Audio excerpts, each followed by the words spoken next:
When Tatiana Schlossberg's daughter was born in May 2024, she had 10 perfect minutes of being a new mother before a nurse's face changed everything.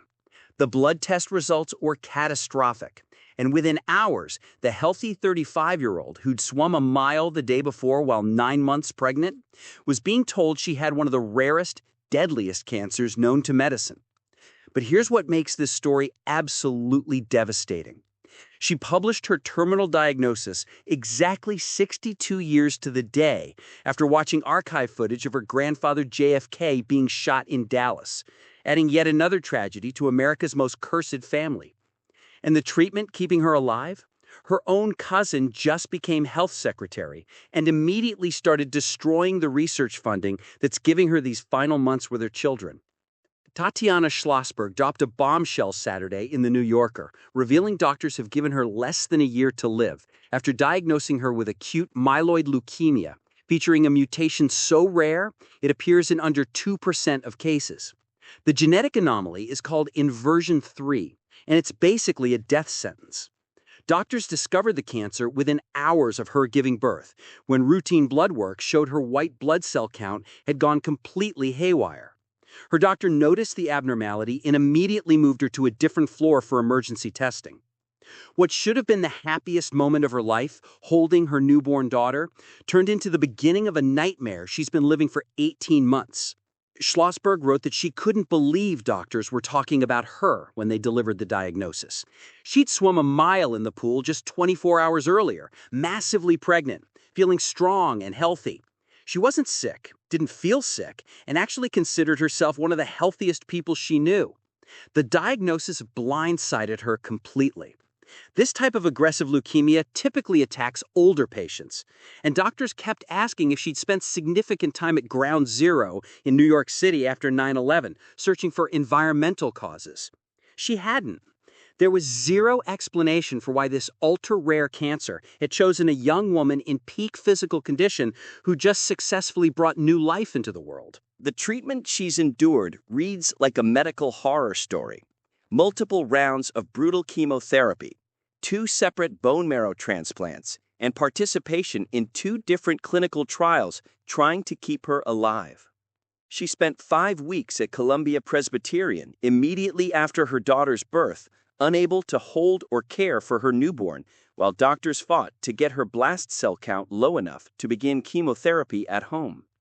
Her care eventually transferred to Memorial Sloan Kettering, where she underwent her first bone marrow transplant and spent more than 50 days before finally returning home for additional treatment. Her sister Rose donated stem cells for the transplant, putting Tatiana into temporary remission. Her brother Jack was only a half match, but he still begged every doctor to consider using his cells anyway, desperate to save his sister. The remission didn't last. Her transplant doctor warned her that leukemia with her specific mutation loved to come back, and it did exactly that. In January, she joined a clinical trial for cutting-edge CAR-T cell therapy, and that's when her doctor delivered the crushing news. He told her he could keep her alive for a year, maybe. Her first thought wasn't about herself, but about her kids, whose faces she says live permanently on the inside of her eyelids. Her son might retain a few hazy memories of her, but he'll probably start confusing actual memories with photographs he sees or stories other people tell him. Her daughter, though, she never really got to take care of her baby girl. Couldn't change her diaper, couldn't give her a bath, couldn't feed her. All because the infection risk after her transplants made even basic mothering impossible. A mother robbed of motherhood, watching her children grow while knowing she won't be there to see who they become. Schlossberg has been married to Dr. George Moran since 2017, tying the knot at her family's legendary Martha's Vineyard estate in a ceremony that seemed like the beginning of a perfect life. The Yale graduate found her match in George, a medical doctor who's become her everything during this nightmare. They have a 3-year-old son and now their 1-year-old daughter. In her essay, Tatiana wrote about the extraordinary support she's received from her husband of 8 years. George did absolutely everything humanly possible for her, talking to all the doctors and insurance representatives she couldn't bear to deal with, sleeping on hard hospital floors to be near her, taking care of their children while she fought for her life. She describes him as perfect, saying she feels so cheated and devastated that she doesn't get to keep living the wonderful life she had with this kind, funny, handsome genius she somehow managed to find. 8 years of marriage cut short, decades of potential happiness stolen by cancer cells gone rogue. Her siblings, Rose, a filmmaker, and Jack, who recently announced a congressional run, have been helping raise her children while she undergoes treatment. They've held her hand unflinchingly through her suffering, trying desperately not to show their own pain and sadness because they want to protect her from it. Rose donated her stem cells, literally giving part of herself to try to save her sister. Jack begged doctors to use his half-matched cells, even though it wasn't medically optimal, just in case there was any chance it could help. Rose, Tatiana, and Jack Schlossberg are the only grandchildren of President John F. Kennedy, and now they're watching one of their tight trio slowly die, despite all their family's wealth, connections, and desperate love. Tatiana is an accomplished environmental journalist who planned to write a book about the power and destruction of the oceans before cancer derailed everything. She makes a point of reminding her young son, born in 2022, that she was a writer, that she had an identity and purpose beyond being sick. Since her diagnosis, she reminds him constantly so he'll remember she wasn't just a sick person lying in hospital beds. She was a thinker, a writer, someone who cared about the planet and wanted to make a difference. Fighting to be remembered as more than her illness, more than just another Kennedy tragedy, but as herself. The guilt eating at her might be worse than the cancer.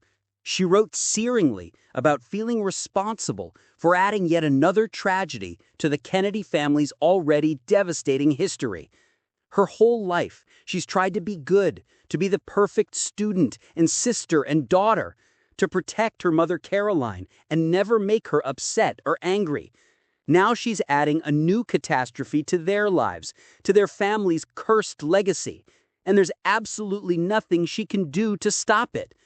Caroline Kennedy lost her father when President John F. Kennedy was assassinated on November 22, 1963, by Lee Harvey Oswald.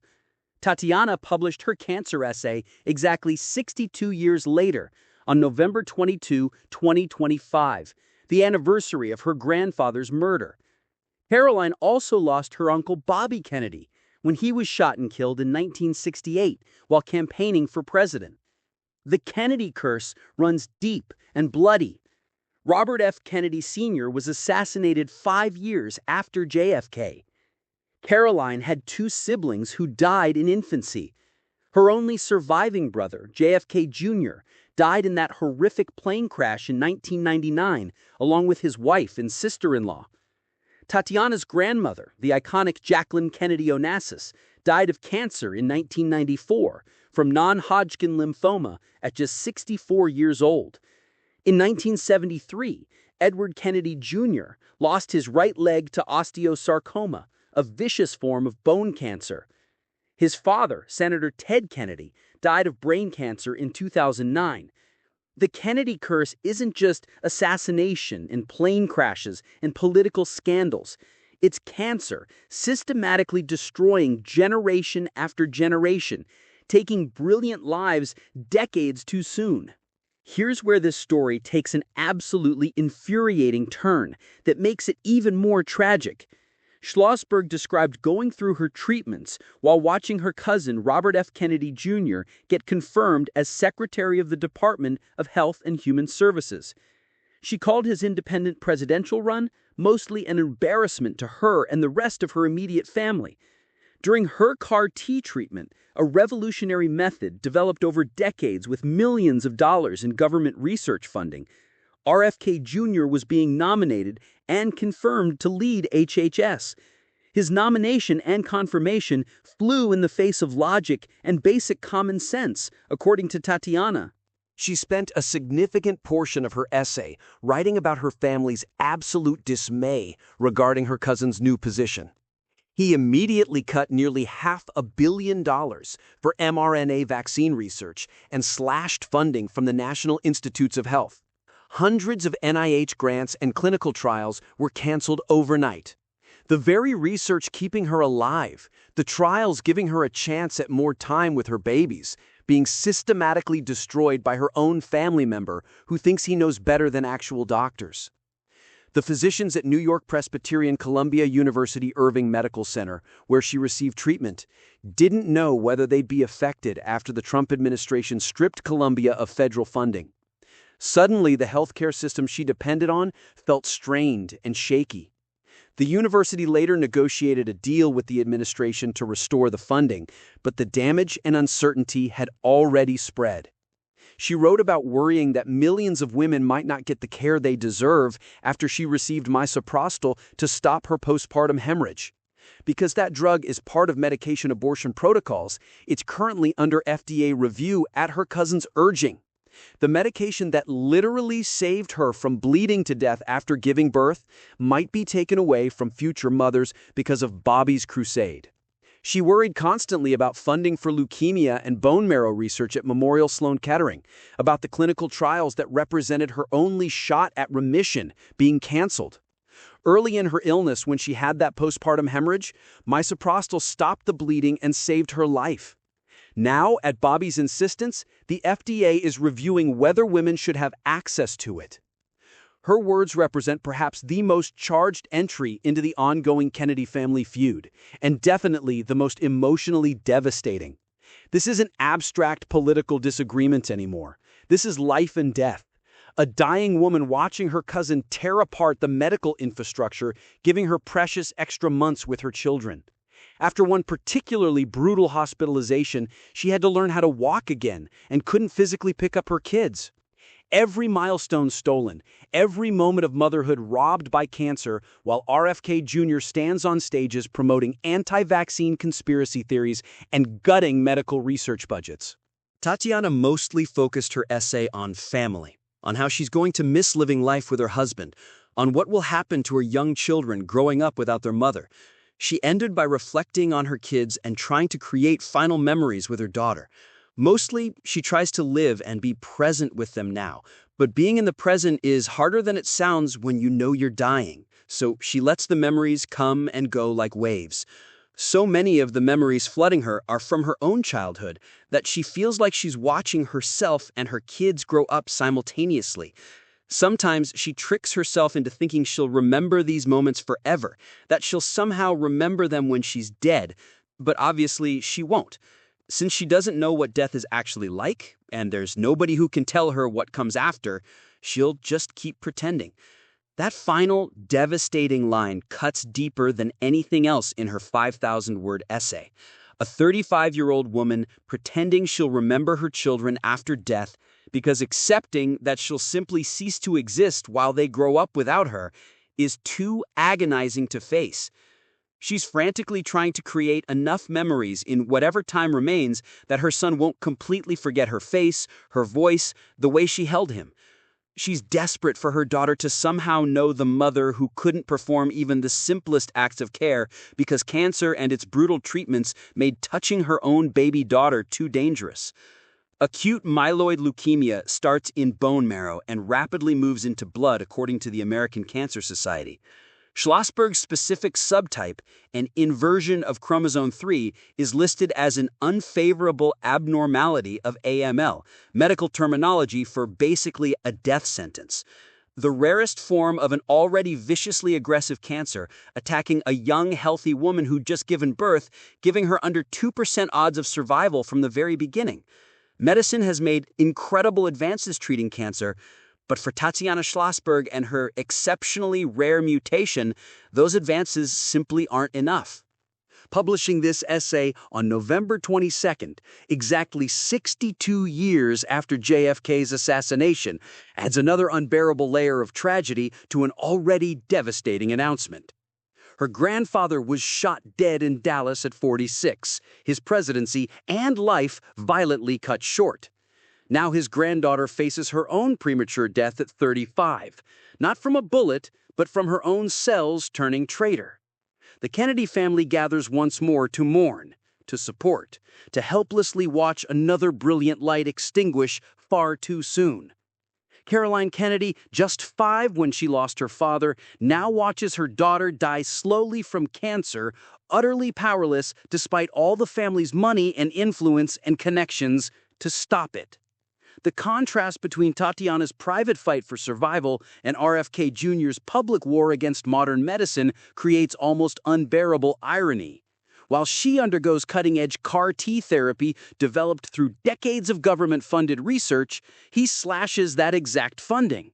While she receives life-saving misoprostol for postpartum hemorrhage, he pushes to restrict it.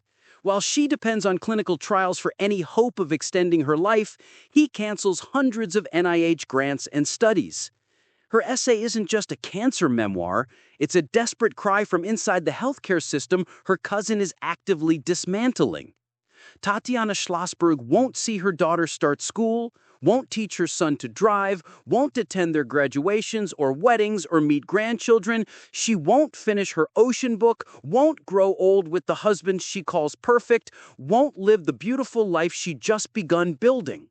All that stolen future, all those moments and milestones and memories erased by cancer cells nobody can cure.